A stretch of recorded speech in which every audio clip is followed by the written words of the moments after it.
Hi hello welcome back to my YouTube channel. This is me Ranju. So ತುಂಬಾ ದಿನ ಆಗಿತ್ತು vlog ಮಾಡಿ. ತುಂಬಾ ದಿನ ಆದ್ಮೇಲೆ ಇವಾಗ ವ್ಲಾಗ್ ಮಾಡ್ತಾ ಇದ್ದೀನಿ.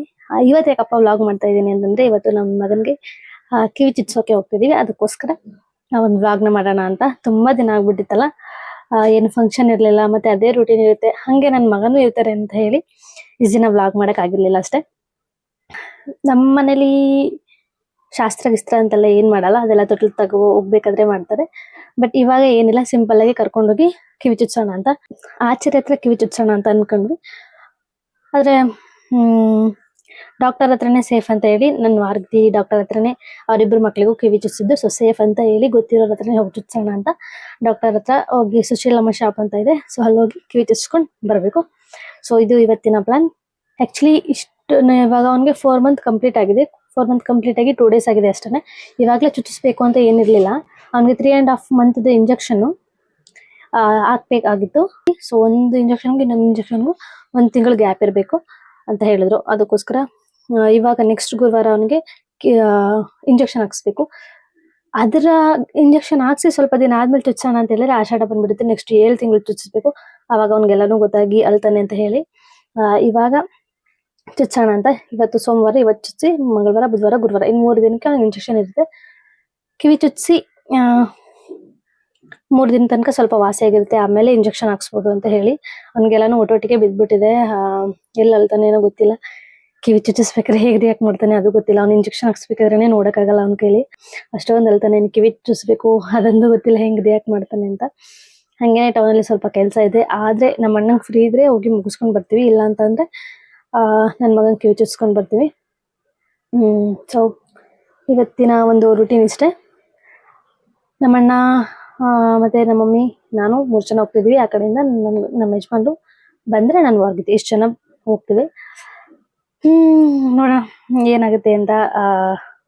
ಸೊ ಬೆಳಿಗ್ಗೆಯಿಂದನೂ ಅವನಿಗೆ ಎದ್ಸಿ ಸ್ನಾನ ಮಾಡಿಸಿ ಇವಾಗ ಮಲಗಿದ್ದಾನೆ. ಅವನು ನಿನ್ನೆ ಎದ್ದೇಳಿಲ್ಲ.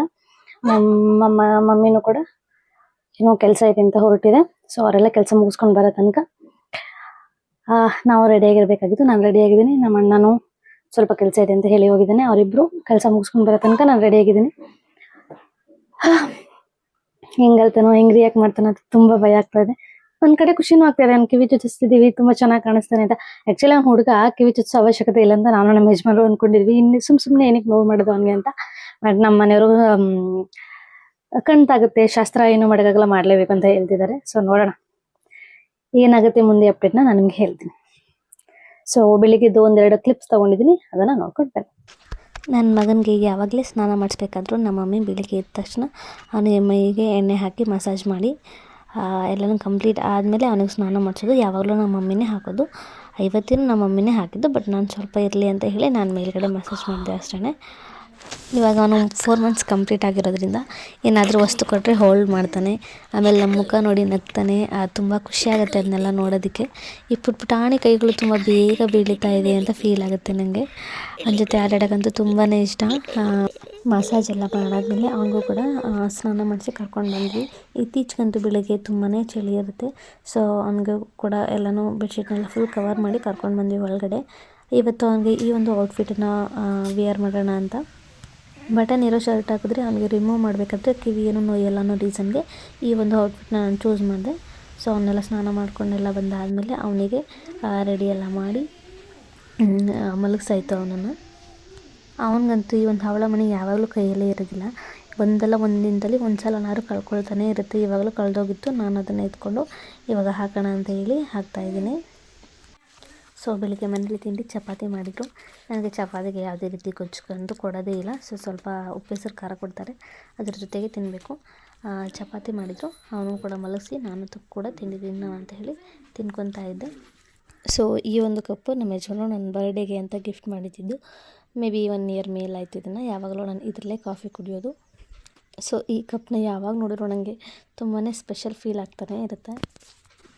ಸೊ ನಾನು ಈ ಒಂದು ಔಟ್ಫಿಟನ್ನು ಹಾಕ್ಕೊಂಡಿದ್ದೆ. ನಾನು ಇದನ್ನು ಒಂದು ಇನ್ಸ್ಟಾಗ್ರಾಮ್ ಪೇಜ್ ಅಂತ ತರಿಸ್ಕೊಂಡಿದ್ದೆ. ಆ್ಯಕ್ಚುಲಿ ತುಂಬಾ ಚೆನ್ನಾಗಿದೆ ಡ್ರೆಸ್ ಕೂಡ, ಮೆಟೀರಿಯಲ್ ಕೂಡ. ಸೊ ಇದು ನನ್ನ ಮಗನ ಔಟ್ಫಿಟ್.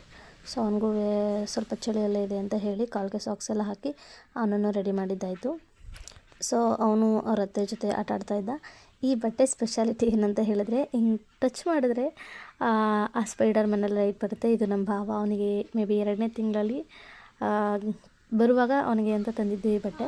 ಆ್ಯಕ್ಚುಲಿ ನನಗಂತೂ ತುಂಬಾ ಇಷ್ಟ ಆಯಿತು. ಈ ಒಂದು ಸ್ವೆಟರ್ನ ಅವರಪ್ಪ ಅವನಿಗೆ 4 ಮಂತ್ಸ್ಗೆ ಅಂತ ಬುಕ್ ಮಾಡಿದ್ದು. ಆ್ಯಕ್ಚುಲಿ ಇದನ್ನ ರಿಟರ್ನ್ ಮಾಡಿಬಿಡ್ಬೇಕು ಅಂತ ಇದ್ದೆ, ಬಟ್ ಅದು ಅವ್ನಿಗೆ ಹಾಕಿದಾಗ ತುಂಬ ಚೆನ್ನಾಗಿ ಕಾಣಿಸ್ತಾ ಇತ್ತು. ಹಾಗೆಯೇ ತುಂಬ ಚೆನ್ನಾಗಿ ಚಳಿನ ತಡೀತಾ ಇತ್ತು. ಅದಕ್ಕೋಸ್ಕರ ಇದನ್ನು ಹಾಗೆ ಇಟ್ಕೊಳ್ಳೋಣ ಅಂತೇಳಿ ಇಟ್ಕೊಂಡ್ವಿ. ಮನೆಯವರೆಲ್ಲ ರೆಡಿಯಾಗಿ ಇವಾಗ ಹೊರಡೋಣ ಅಂತ ಹೇಳಿ ನಮ್ಮ ಅಣ್ಣ ಕಾರ್ ತಗೊಂಡು ಬಂದ. ನಾವು ಮನೆಯಿಂದ ಇವಾಗ ಹೊರಡ್ತಾ ಇದ್ದೀವಿ. ಮನೆಯಿಂದ ಹೋಗಬೇಕಾದ್ರೆ ತುಂಬ ಖುಷಿಯಾಗಿ ಹೋಗ್ತಾ ಇದ್ದೇನೆ. ಬಟ್ ಬರಬೇಕಾದ್ರೆ ಹೆಂಗೆ ಬರ್ತಾನೆ ಖಂಡಿತವಾಗ್ಲೂ ಅದಂತೂ ಗೊತ್ತಿಲ್ಲ. ಇವನಿಗೆ ನೇಲ್ಸ್ ಅಂತೂ ತುಂಬಾ ಬೇಗ ಬೆಳೆದ್ಬಿಡುತ್ತೆ. ಅದನ್ನು ಒಂದೊಂದ್ಸಲ ಕಟ್ ಮಾಡೋಕ್ಕಾಗುತ್ತೆ, ಇನ್ನೊಂದ್ಸಲ ಮರ್ತೇ ಬಿಡ್ತೀನಿ. ಬಟ್ ಈ ಟೈಮಲ್ಲಂತೂ ತುಂಬ ಸಲ 3 ಇಂದ 4 ಸಲ ಮುಖನೆಲ್ಲ ಗೀರಿ ಪರ್ಚಿ ಕಲೆಗಳೆಲ್ಲ ಮಾಡ್ಕೊಬಿಟ್ಟಿದ್ದಾನೆ. ಸೊ ಮನೆಯಿಂದ ಹೊರಟ್ವಿ. ಹಾಗೇ ನಂದು, ನಮ್ಮ ಯಜಮಾನ್ರು ಮತ್ತು ನಮ್ಮ ಮಗುದು ನಮ್ಮ ಮನೇಲಿ ಹಾಕೋದಕ್ಕೆ ಒಂದು ಫೋಟೋ ಮಾಡಿಸೋಣ ಅಂತ ಹೇಳಿ ಅಂದ್ಕೊಂಡು ಒಂದು ಫೋಟೋನ ತೆಗೆಸ್ಬೇಕು ಅಂತ ಅಂದ್ಕೊಂಡಿದ್ವಿ. ಸೊ ಆ ಪ್ಲ್ಯಾನಿಂಗಲ್ಲಿ ಕೂಡ ಹೋಗ್ತಾ ಇದ್ವಿ. ಹಾಗೇ ಇದು ನಾನು ಓದಿದಂತಹ ನಮ್ಮ ಪ್ರೈಮರಿ ಸ್ಕೂಲ್ 1 to 7th ನಾನು ಇದೇ ಸ್ಕೂಲಲ್ಲಿ ಓದಿದ್ದು. ಸೊ ಇದನ್ನೆಲ್ಲ ನೋಡಿದಾಗ ಹಳೆ ಮೆಮೊರೀಸ್ ಎಲ್ಲ ಬರುತ್ತೆ. ಇವನು ಆಲ್ಮೋಸ್ಟ್ ಎಲ್ಲಿಗೆ ಹೋದರೂ ಕಾರಲ್ಲಿ ಹೋಗ್ತಾ ಇದ್ದೀವಿ ಅಂತಂದರೆ ಆಲ್ಮೋಸ್ಟ್ ಮಲಗಿನೇ ಇರ್ತಾನೆ. ಸೊ ಅದನ್ನು ಕಂಫರ್ಟಬಲ್, ಏನು ಅಳೋದಿಲ್ಲ, ಎದುರು ಕೂಡ ಅಳೋದಿಲ್ಲ, ಆರಾಮಾಗಿ ಕಂಫರ್ಟಬಲಾಗಿ ಫೀಲ್ ಮಾಡ್ತಾನೆ. ಹಾಗೇ ನಾನು ಇದೊಂದು ಔಟ್ಫಿಟ್ನ ಹಾಕಿದ್ದೆ. ಆ ಸ್ವೆಟರ್ ನನಗೆ ತುಂಬ ಇಷ್ಟ. ಇದು ಕೂಡ ನಮ್ಮ ಯಜಮಾನರು ನನಗೆ ಗಿಫ್ಟ್ ಮಾಡಿದ್ದು.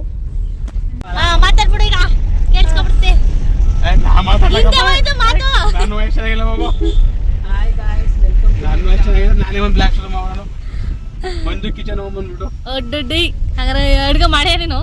ಅಡ್ಗ ಮಾಡಿಯಾ? ದಿನ ನೀನೇ ಮಾಡಿಯಾ? ಎಂತ ಅಡ್ಗ ಬೇಕು? ದಿನ ಮಾಡ್ದಿರ್ಲಿ. ಯಾಕೆ ನಿದ್ದೆ ಮಾಡಿಲ್ವಾ? ನಿದ್ದೆ ಹೊಡಿತಾಳೆ. ನಮ್ಮಪ್ಪ ಆಲ್ರೆಡಿ ಕೆಲ್ಸಕ್ಕೆ ಹೋಗಿತ್ತು. ಕೆಲಸಕ್ಕೆ ಇನ್ನೂ ಒಂದು ಸ್ವಲ್ಪ ಸಾಮಾನು ಬೇಕಾಗಿರೋದ್ರಿಂದ ನಮ್ಮ ಅಣ್ಣ ತಗೊಂಡು ಕೊಡ್ತಾ ಇದ್ದ. ದುಡ್ಡು ಇಸ್ಕೊಳ್ಳೋಕ್ಕೆ ಅಲ್ಲಿಂದ ಸೀದಾ ಗುಂಡ್ಲುಪೇಟೆಗೆ ಹೋಗಿ ಸ್ಟಾಪ್ ಮಾಡಿದ್ದಾಯಿತು. ಅದಕ್ಕಿಂತ ಮುಂಚೆ ನಮ್ಮ ಯಜಮಾನ್ರು ಕೂಡ ಅಲ್ಲಿಗೆ ಬಂದಿದ್ದರು. ಹಾಸ್ಪಿಟಲ್ಗೆ ಹೋಗಿ ಟೋಕನ್ ಕೂಡ ತೊಗೊಂಡಿದ್ರು. Token number 26. ಇವರು ಟೋಕನ್ ಕೊಡಲ್ಲ ಅಂತ ಹೇಳಿ ಬೇರೆ ಕಡೆ ಅವ್ರು ಕೆಲಸ ಮುಗಿಸ್ಕೊಳ್ಳೋಕೆ ಅಂತ ಹೋಗಿದ್ದಾರೆ. ಬಟ್ ಟೋಕನ್ ಕೊಡ್ತಿದ್ರು, ತುಂಬ ರಶ್ ಇತ್ತು ಕೂಡ. ನಮ್ಮದೇ 26 ಟೋಕನ್ ನಂಬರ್. ಆಗ್ತಾ ಇದ್ದಿದ್ದು ಜಸ್ಟ್ 12:13 ಅಷ್ಟೇ. ನಮ್ಮ ಟೋಕನ್ ನಂಬರ್ ಬರೋದಕ್ಕೆ ಇಲ್ಲ ಅಂತಂದ್ರೂ ಒಂದು ಅರ್ಧ ಗಂಟೆಯಿಂದ 1 ಗಂಟೆ ಟೈಮ್ ಆದರೆ ಬೇಕಾಗಿತ್ತು. ಸೊ ಅಷ್ಟರೊಳಗೆ ನಮಗೆ ಏನೇನು ಕೆಲಸ ಇದೆ ಮುಗಿಸ್ಕೊಂಡು ಬರೋಣ ಅಂತ ಹೇಳಿ ಹಾಗೇ ನಮ್ಮ ಅಣ್ಣನ ಮದುವೆದು ಆಲ್ಬಮ್ ಇಸ್ಕೊಂಡು ಬರಬೇಕಾಗಿತ್ತು. ಹಾಗೆ ನಮ್ಮದು, ನಮ್ಮ ಯಜಮಾನ್ರದು, ನಮ್ಮ ಪಾಪದು ಯಾವುದೂ ಫೋಟೋ ಇರಲಿಲ್ಲ ನೀಟಾಗಿ. ಸೊ ಒಂದು ಫ್ಯಾಮಿಲಿ ಫೋಟೋ ಮಾಡ್ಸೋಣ ಫ್ರೇಮ್ ಮಾಡಿಸೋದಕ್ಕೆ ಅಂತ ಹೇಳಿ ಫೋಟೋ ಸ್ಟುಡಿಯೋಗೆ ಹೋಗೋಣ. ಹಾಗೇ ನಮ್ಮ ಅಣ್ಣಂದು ಮದುವೆ ಆಲ್ಬಮ್ ಇತ್ತು, ಅದನ್ನು ಕೂಡ ಇಸ್ಕೊಳ್ಳೋಣ ಅಂತ ಹೇಳಿ ಫೋಟೋ ಸ್ಟುಡಿಯೋಗೆ ಹೋಗ್ತಾ ಇದ್ದೀವಿ. ಹೆಂಗೆ ಸ್ಮೈಲ್ ಮಾಡೋದು? ನಾವು ಫೋಟೋ ಸ್ಟುಡಿಯೋಗೆಲ್ಲ ಹೋಗಿ ಇವೊಂದು ಸಿಂಗಲ್ ಫೋಟೋ, ನಮ್ಮದು ಒಂದು ಫ್ಯಾಮಿಲಿ ಫೋಟೋ ತೆಗ್ಸಿದ್ವಿ. ತೆಗ್ಸೋ ಅಷ್ಟರಲ್ಲಿ ಸಾಕಾಗೋಯ್ತು. ಇವನು ಕರೆಕ್ಟಾಗಿ ಕೂರ್ತಾ ಇರಲಿಲ್ಲ, ಕರೆಕ್ಟಾಗಿ ಕ್ಯಾಮ್ರಾ ನೋಡ್ತಾ ಇರಲಿಲ್ಲ. ಆಮೇಲೆ ಇವನು ಇನ್ನೂ ಕೂರಕ್ಕೆ ಬರಲ್ವಲ್ಲ, ಸೊ ಅದೆಲ್ಲ ಸ್ವಲ್ಪ ಕಷ್ಟ ಆಯಿತು. ಬಟ್ ಫೈನಲಿ ನಾವು ಮುಗಿಸ್ಕೊಂಡ್ವಿ.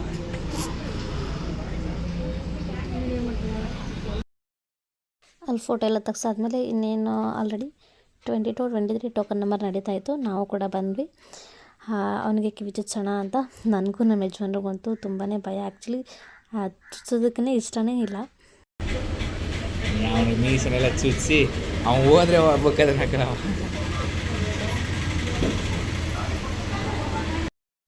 ಪಾಪು ಅಂತೂ ಕಿವಿ ಚುಚ್ಚಿಸ್ಬೇಕಾದ್ರೆ ತುಂಬಾ ಅತ್ತ. ಸೊ ಕ್ಲಿಪ್ ಹಾಕ್ತೀನಿ, ನೋಡ್ಕೊಂಡು ಮನೆ.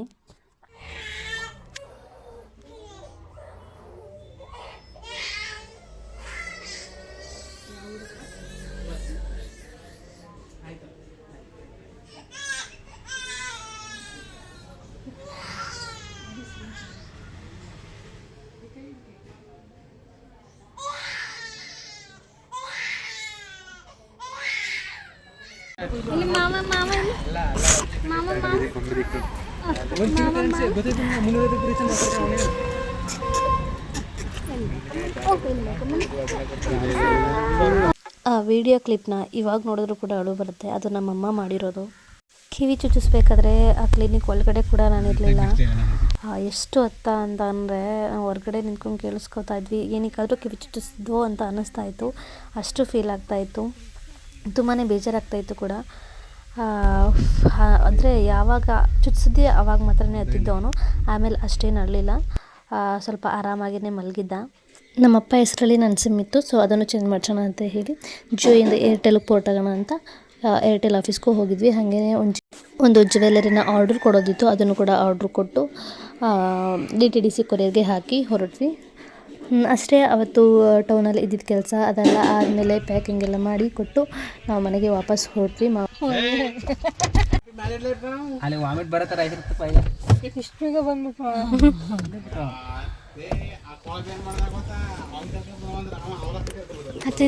ಈ ಒಂದು ಜ್ಯುವೆಲರಿನೇ ನಾನು ಆರ್ಡರ್ ಕೊಟ್ಟಿದ್ದು. ಒಂದು ಶಾರ್ಟ್ ಮತ್ತು ಒಂದು ಲಾಂಗ್, ಹಾಗೇ ಒಂದು ಡಾವು ಮತ್ತು ಕಿವಿ ಓಲೆ ಇಷ್ಟು ಕೂಡ ಬರುತ್ತೆ. ತುಂಬ ಪ್ರೀಮಿಯಂ ಫಿನಿಶಿಂಗಲ್ಲಿ ಕೂಡ ಬಂದಿದೆ. ಯಾರಿಗಾದ್ರು ಬೇಕಾದರೆ ಆರ್ಡ್ರ್ ಮಾಡ್ಕೊಳ್ಳಿ. ಬಟ್ ಏನಪ್ಪ ಅಂತಂದರೆ ಡೆಲಿವರಿ ಆ್ಯಪ್ ಅಂತ ಇದೆ, ಅದರಲ್ಲಿ ನಾನು ಕಳಿಸ್ಕೊಟ್ಟು ಒಂದು ದೊಡ್ಡ ತಪ್ಪು ಮಾಡಿದೆ. 1 ವೀಕ್ ಆದರೂ ಕೂಡ ಹೋಗಿರಲಿಲ್ಲ. ನಿಯರ್ ಬೈಯಲ್ಲೇ ಇತ್ತು, ಬಟ್ ಹೋಗಿರಲಿಲ್ಲ. ತುಂಬಾ ಬೇಜಾರಾಯಿತು. ವರ್ಸ್ಟ್ ಸರ್ವಿಸ್ ಅಂತಲೇ ಹೇಳ್ಬೋದು. ಇದರಿಂದ ನಾನು ನನ್ನ ಕಸ್ಟಮರ್ಸ್ ಕೂಡ ಕಳ್ಕೊಬೇಕಾಗುತ್ತೆ. ಸೊ ನೆಕ್ಸ್ಟಿಂದ ನಾನು ಇದರಲ್ಲಿ ಕಳಿಸೋದಿಲ್ಲ.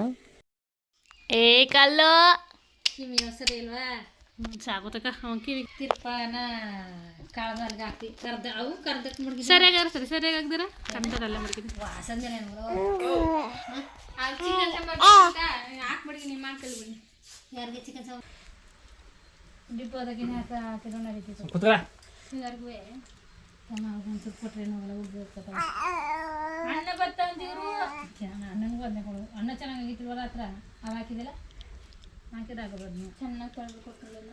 ಅವ್ರು 4 ಸತ 5 ಸತ ತೊಳೆದು ನೀರು ಬೆಳೆದಾಗ ಫ್ರೆಂಡ್ಸ್ ಪಾಪನ ಖುಷಿ ಫೀಲ್ ಮಾತಾಡ್ಬೇಕು. ಸೀನ್ ನೆಕ್ಸ್ಟ್ ಕಟ್ ಮಾಡ್ತೀನಿ. ನೀನೇ ನಂಗೆ ಕಂಟೆಂಟು ನೀವು ಮಾತಾಡೋದವ್ರಿಗೆಲ್ಲ ಇಷ್ಟ. ಮನೆಗೆಲ್ಲ ಬಂದಮೇಲೆ ಅಲ್ಲೇನೂ ಊಟ ಮಾಡಿರಲಿಲ್ಲ. ನಾವು ಡೈರೆಕ್ಟ್ ಮನೆಗೆ ಬಂದ್ವಿ. ನಾನೇನು ಹೊರಗಡೆ ಊಟ ಮಾಡೋದಿಲ್ಲ ಅಂತ, ಸೊ ಮನೇಲೇ ಮಾಡೋದಕ್ಕೆ ಹೇಳಿ ಇಲ್ಲಿಗೆ ಬಂದ್ವಿ. ನಿನ್ನ ಕೈಗೂ ನನ್ನ ಗಂಡು ಮಕ್ಕಳು ನೀವೇ ಬೆಳಿಗ್ಗೆ ಇನ್ನೂ ಒಂದು ಪಾರ್ಸಲ್ ಕಳಿಸ್ಕೊಡೋದಿತ್ತು. ಸೊ ಜ್ಯುವೆಲರಿಗಳು ನಾನು ವಿಡಿಯೋ ಮಾಡದಿದ್ರು ತುಂಬ ಜನ ತಗೊತಾ ಇದ್ದೀರಾ, ತುಂಬ ಖುಷಿಯಾಗುತ್ತೆ. Thank you so much for supporting. ಅದನ್ನು ಕೂಡ ಪ್ಯಾಕ್ ಮಾಡಿ ಕಳಿಸ್ಕೊಟ್ಟೆ.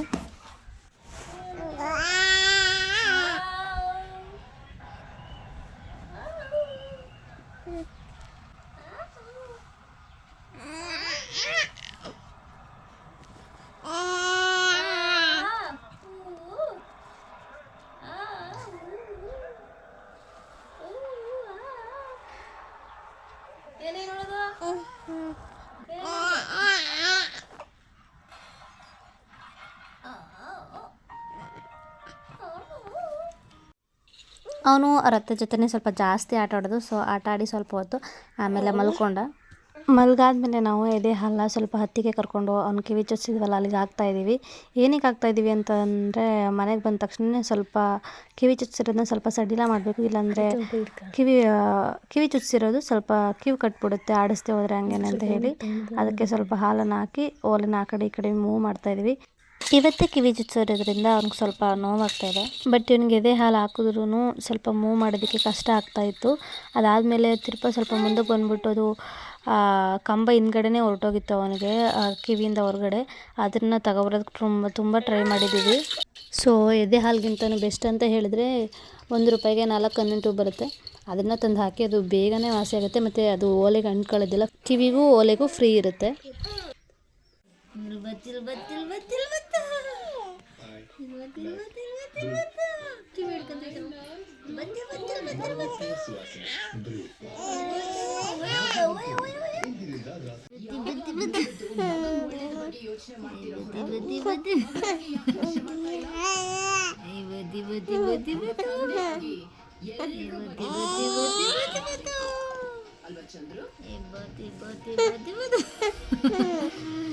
ಸೊ ತುಂಬ ದಿನ ಆದಮೇಲೆ ವ್ಲಾಗ್ ಮಾಡ್ತಿರೋದ್ರಿಂದ, ದಿನ ಅಲ್ಲ ತಿಂಗಳುಗಳೇ ಆದಮೇಲೆ ವ್ಲಾಗ್ ಮಾಡ್ತಿರೋದ್ರಿಂದ ವಾಯ್ಸ್ ಓವರ್ ಕೊಡೋದಕ್ಕೆ ಅಷ್ಟು ಕ್ಲಿಯರಾಗಿ ಬರ್ತಾಯಿಲ್ಲ. ಸೊ ಇದೊಂದು ವ್ಲಾಗ್ ಅಡ್ಜಸ್ಟ್ ಮಾಡ್ಕೊಳ್ಳಿ. ನೆಕ್ಸ್ಟ್ ವ್ಲಾಗಿಂದ ನಾನು ಕರೆಕ್ಟಾಗಿ ಅಪ್ಡೇಟ್ ಮಾಡ್ತೀನಿ. ಸೊ ಇವತ್ತಿನ ದಿನ ಹೀಗಿತ್ತು. ಮತ್ತು ನೈಟ್ ಎಲ್ಲ ಊಟ ಮಾಡಿ ಇವನ ಜೊತೆ ಸ್ವಲ್ಪ ಆಟ ಆಡಿ ಮತ್ತು ನೈಟ್ ಮಲ್ಕೊಂಡ್ವಿ. ಮತ್ತು ಇನ್ನೊಂದು ನೆಕ್ಸ್ಟ್ ವ್ಲಾಗ್ ಜೊತೆ ಸಿಗ್ತೀನಿ. ಈ ವ್ಲಾಗಿಗೆ ಬಾಯ್ ಬಾಯ್, ಟೇಕ್ ಕೇರ್. ಮತ್ತು ನೆಕ್ಸ್ಟ್ ವ್ಲಾಗ್ ಜೊತೆ ಸಿಗ್ತೀನಿ. ಬಾಯ್ ಬಾಯ್.